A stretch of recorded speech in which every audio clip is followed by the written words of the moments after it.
It's time for the lightning The round. Lightning Round is a fast-paced look at the latest headlines in climate, clean energy and transportation. Here we go. The Arizona Corporation Commission has approved a request from utility APS to raise rates and add a punitive charge to rooftop solar customers.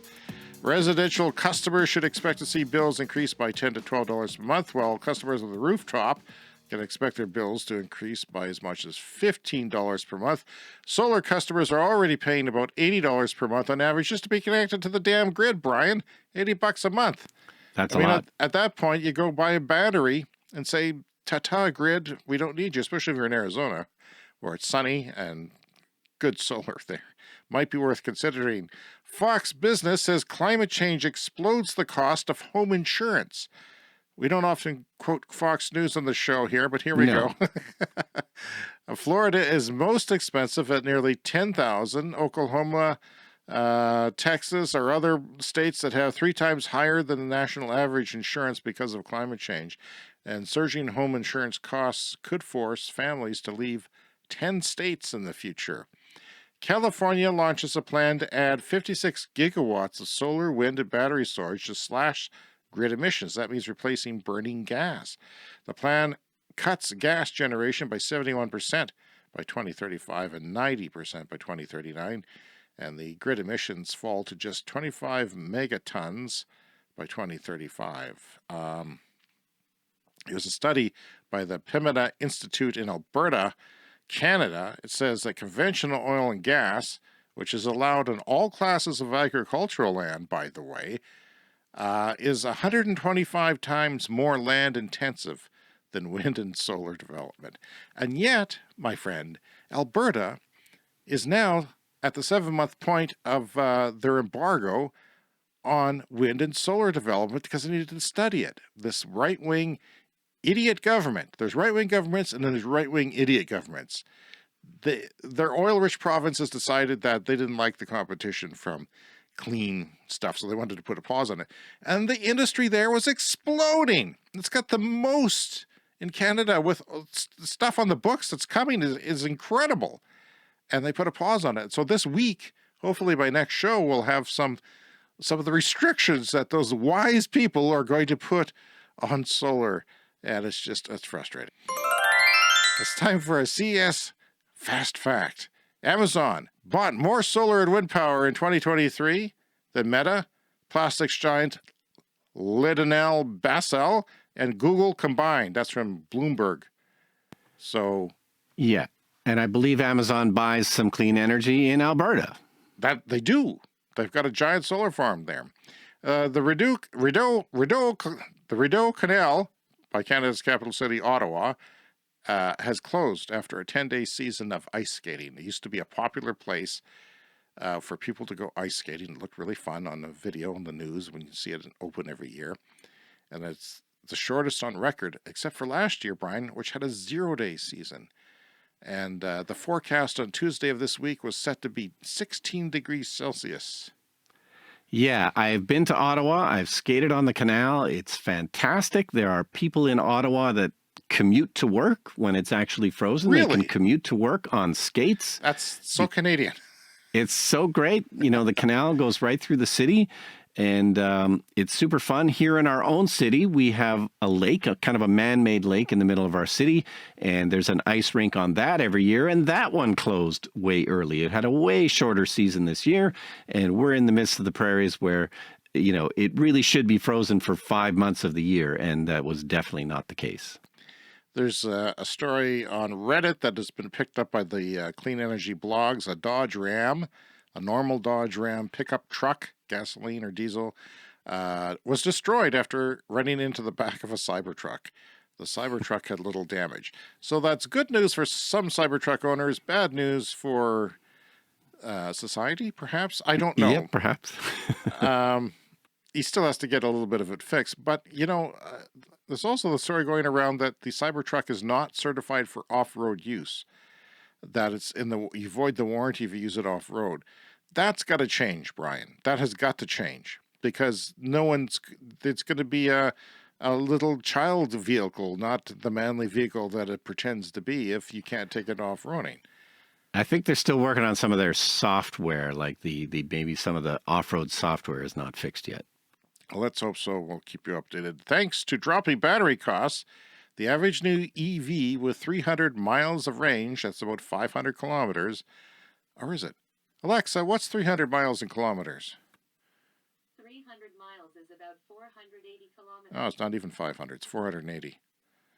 Okay. That's, kind of, it's got to be the same cost as the equivalent gas car by 2028 to 2029. That's a study that was written about in Inside EVs, if you want to read more about that.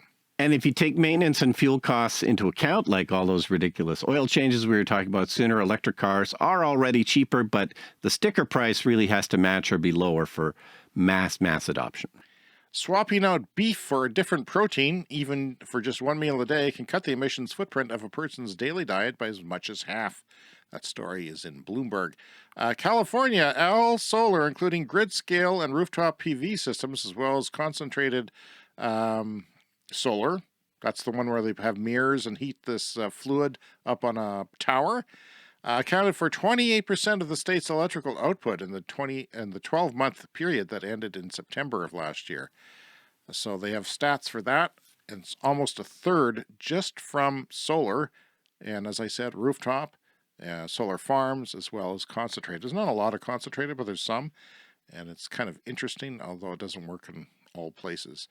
To simulate that V8 feeling, Dodge is engineering a active vibration enhancement system into its upcoming electric muscle car. That sounds like an adult novelty toy. It does. It does. They probably went to the vibrator industry to get some advice because it's stupid, or the home theater industry where seats vibrate. Come on.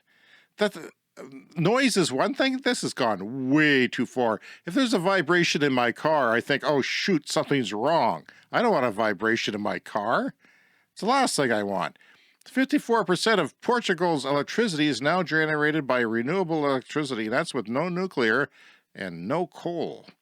Wind generated 5% of Greece's electricity in 2011, and solar was 1%. But by January 2024, wind generated 34% of Greece's electricity, and solar was 12%. Wow. Shows you what can happen in a fairly short time. A survey, 5% to 34%. A survey conducted by Dutch researchers has compared the visual impact of overhead and vertical agrivoltaics farms on nearby residents. So you have vertical and you have the more traditional on a rack but raised up so that cows and sheep and whatever and crops can grow underneath of it. And guess what? They preferred the vertical.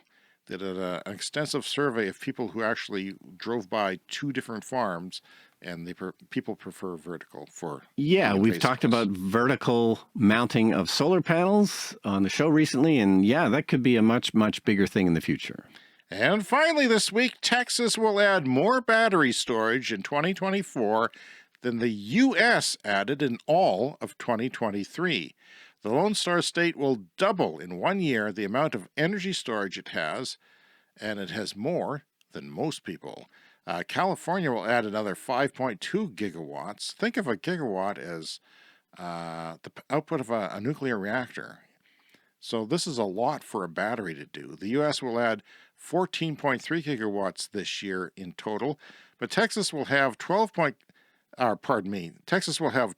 gigawatts of 2 to 4 hour storage by the end of 2024. So that's often used for extending the day that solar produces power for the grid and extends it into the high demand in the supper time and evening.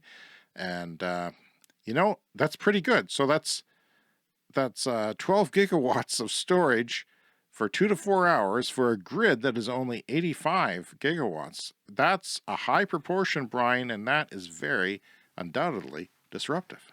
And we know from past problems that they've had in Texas that they have terrible blackout problems there, partly because they're not interconnected with the rest of the grids in the U.S.